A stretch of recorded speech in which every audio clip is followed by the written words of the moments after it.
Hello, everybody. Do it again. Graham's a cunt. Hello, everybody. Hello, everybody. Hi. My name is Darren. I'm Graham. And we're going to talk about The Hobbit 3, The Battle of the Five Armies. The Battle of Five Armies? Yeah. Did you see... yeah, there's going to be a lot of spoilers in this, I imagine. Well, there's certainly going to be spoilers for the last two, but if you haven't seen the last two, why would you watch the third one? Yeah, okay, that's a good point. What did you think? I liked it a lot. You nearly said loved it. I did nearly say loved it. I think that, like, as a film, if you to, like, judge it, if you take a step back and just judge it for what it is, it's alright.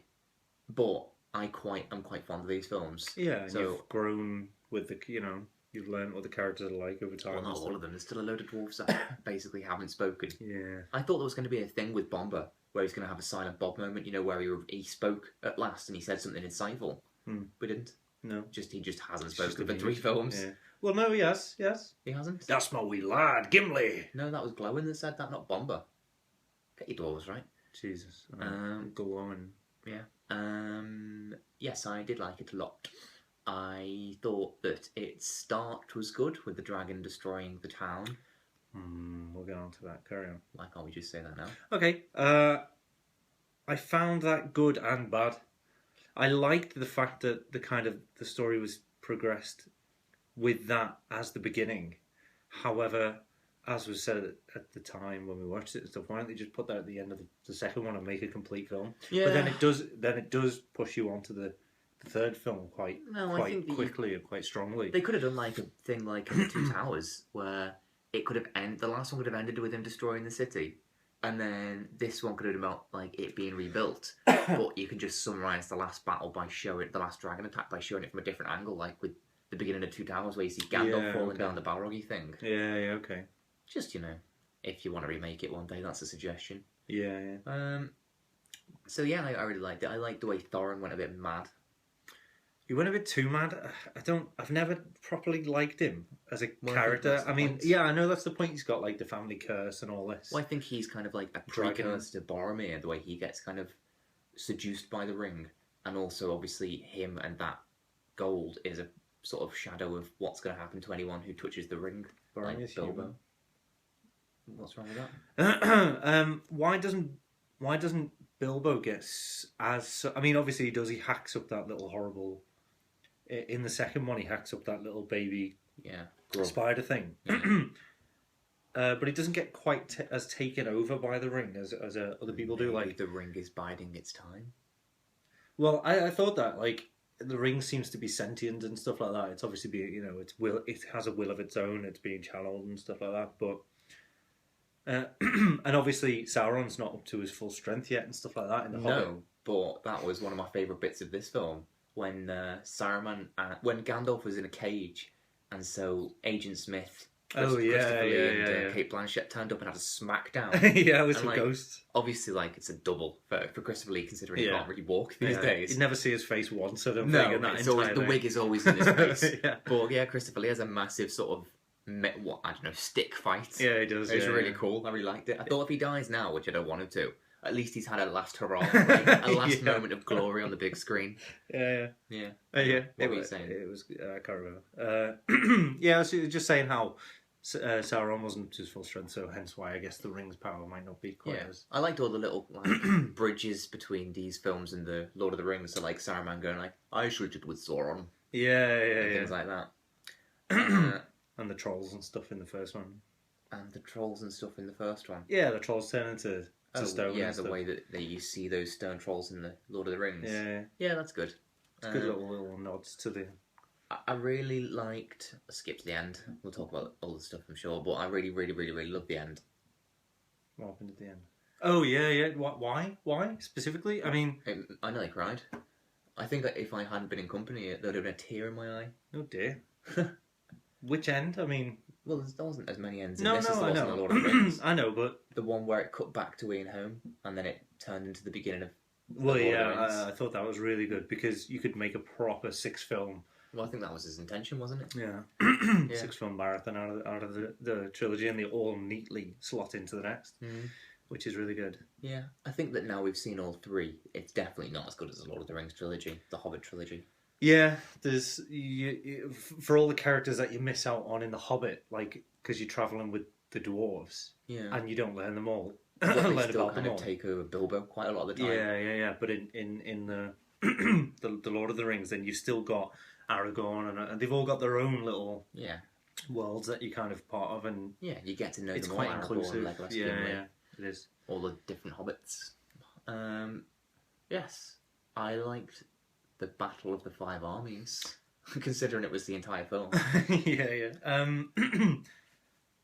I mean, I saw 5 types of things going on. Yeah, But I didn't really see 5 armies as such. What do you class as an army? What do you class as an army? The dwarves About- didn't really have an army. Yes, they did. They had about 60 people. It was Half more than people. 60. Bloody hell, half people. Dwarves Well- are people too. Fantasy race. Fantasy race. No, I liked the bit where Billy Connolly turned up. Spoiler alert. Why is that a spike? Cameo alert. It's not a cameo, it's quite Character alert. Alright, character alert. Storyline alert. Alright, yeah, You fair know. enough. But I only liked it because A, I like Billy Connolly. He and was good to be fair. B, when you hear his voice before you see him. Yeah. And I heard Billy Connolly shout something, and then the cinema just went, it's Billy Connolly, it's Billy Connolly. Like a little Mexican wave of people whispering Billy Connolly. Racist. Could be any wave. No, it was Mexican, it was distinctly Mexican. Hey, it's Billy Connolly. Hey, gringo. Yeah, that's racist. He was particularly good, and he's got a very. headbutted he's- everyone. Well, yeah. I was going to hint to that more than just blurt it out. But there you go. He's got a very distinct character and very distinct style of leadership. Yeah. Why don't you just sod off? Yeah, I did think the swearing in these films were a bit weird. They said bollocks in the last film Yeah, as well. bollocks. Yeah. Yeah, and Billy Connolly said sod off.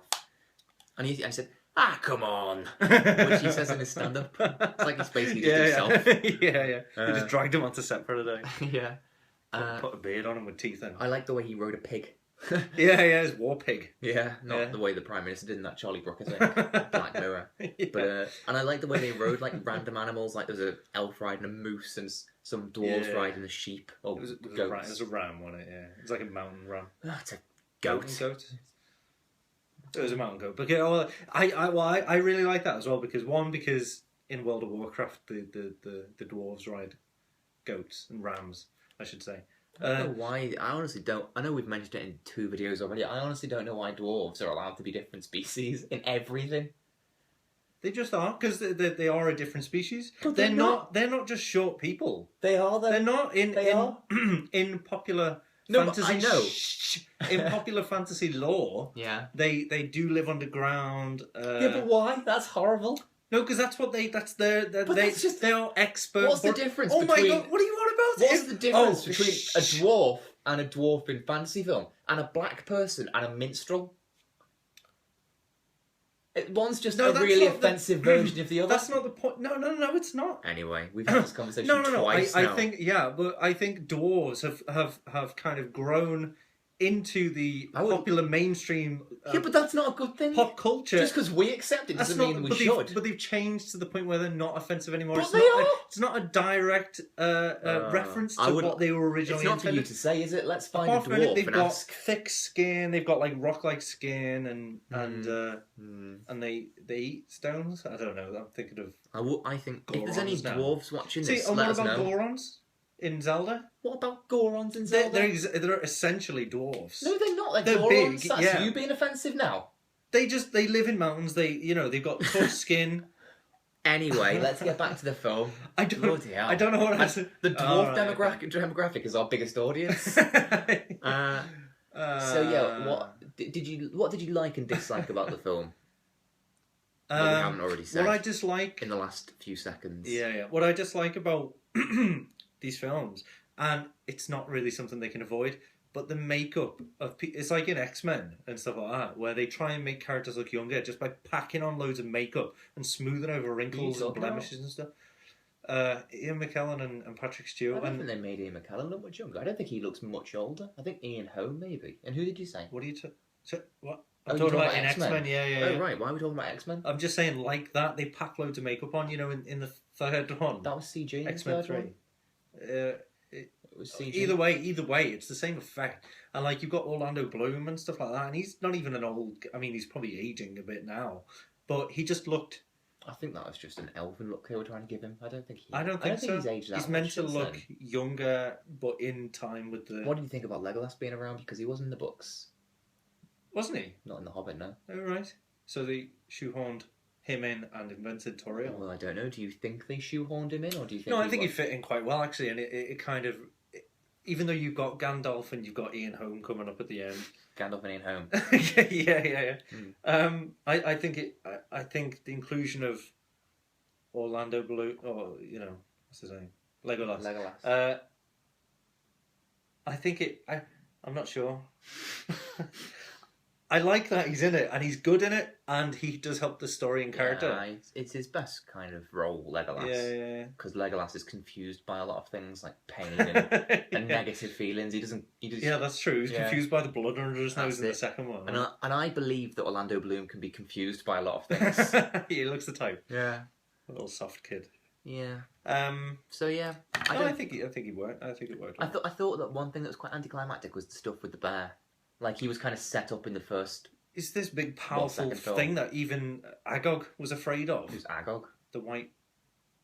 Oh, Azog. Azog? Yeah. Agog. I always think of Aragog. Who's Aragog? The spider. The spider in Harry Potter.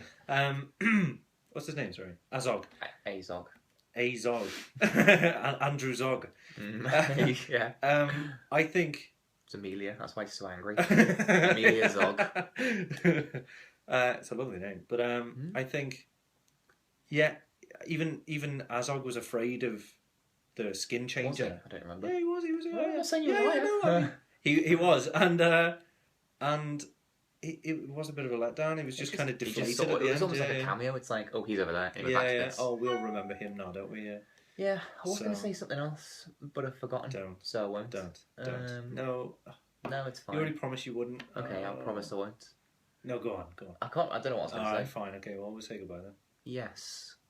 You say something for 10 seconds, give me a chance to think what I was going to say. Something, I already said that it was something I didn't like, but what I did like about it was the action and stuff, and... so that's the whole film? No, I mean, all the choreography and stuff like that, it all just really worked very well, and these special effects and stuff of, well, everything, I mean, there's... I can't think what I was going to say, so if you want to just say goodbye. Yeah, I'm not just buying time. This is something I truly believe in. It's a passion of yours, I can tell. It is. It's the stuttering of the ears. I can tell this is from the heart. Yeah, absolutely. The heart of the mountain. What do they call it? Yeah, the Arkenstone. Yeah. They call it the heart of the mountain as well. Do they? And they don't pronounce the K in Arkenstone with quite the scoutness that you just did. Arkenstone. And what was I saying? Yeah, no, I just like the fact that, like, in the first one, the first trilogy, Lord of the Rings, you can see that things are a bit pixelated and stuff, like the special effect on scenery and talking about it. Yeah, no, I know. I'm just You'll saying. Probably say that about this in 10 years. I doubt it. Okay, I mean, a lot of the scenery is just New Zealand, so that's criticising an entire country. It just didn't look real. I couldn't believe it. Not a believable country. Wow. Oh well, I guess we're done. Yes, I suppose so. Yes, I suppose so. Hope you enjoy it, and that's the end of The Hobbit and the beginning of Lord of the Rings. Which ended 10 years ago. Paradox. Some weird little time. I liked all the references to Hobbit holes. It sounded rude when they'd say, like, just get in your Hobbit hole. Yeah, you would. Did you like the very end? Did you like the... We had this conversation. Well, it's funny, actually, because the end of the film actually relies on something that I noticed while watching the first film, and I noticed at the time, and in the cinema I was that like, honestly is almost not worth bringing up. You mentioned we watched the first one about 3 weeks ago, and apparently you said something out loud like, shouldn't he tell somebody he's gone on an adventure? Exactly that. And then in the third one he comes back and they assumed he died. They assumed he died because he never told anybody that he was going on an adventure. So don't forget, he said this to me 3 weeks ago during a 3-hour film, and then cut to now. This happens, Bilbo goes back, and he turns to me and goes, "That's very interesting, isn't it?" As it was very interesting, Darren. Fuck he's talking about. Yes. Good point, it was interesting. Yeah. Well, I'm not saying it wasn't, but just from your turning to me 3 weeks later and going, "That's interesting, isn't it?" How am I supposed to know what you're talking about? While you're trying to listen to the film. Yeah, exactly. Oh, that's interesting, Darren. Yeah. Well, it was wasn't. interesting, to be fair. No, Anyway. it was. I disagree with you. In 15 minutes, we should say goodbye. Yeah, okay, goodbye. Bye. Sometimes they never end, and then you just end them randomly. Yeah, well, so what? What the fuck? It was like instant death.